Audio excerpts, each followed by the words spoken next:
Бәріңізге сәлем. Сіздермен бүгін біз шашпа күріш пісіреміз.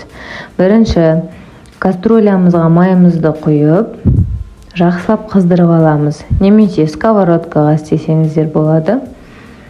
Ал сонан соң күрішімізді саламыз.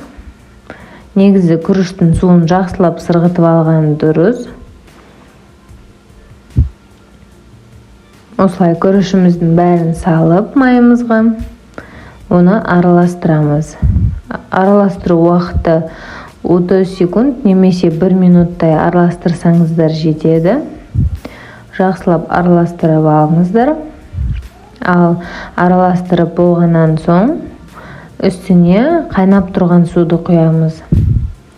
Ол қайнап тұрған суымыз үстінен 1 сантиметр ғана асса болды. Одан кейін күріштің бәрін жан-жанындағыларын түсіріп, тағы да бір рет жақсылап араластырамыз.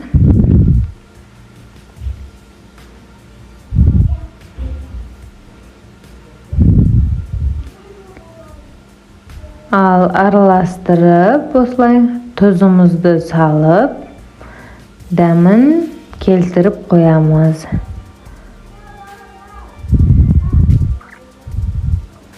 Тағы да бір рет араластырып, қазір бетін жауып, ровно 25 минутқа қоямыз. Жай отқа, ең жай отқа қоясыздар.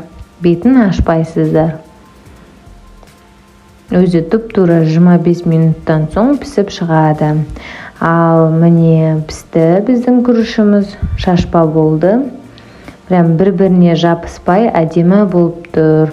Қазір мен сіздерге осылай салып көрсетейін формаға, пилайға.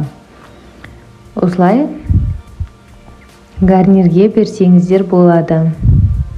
Міне прям шашпа палау бір-біріне вообще жабыспаған.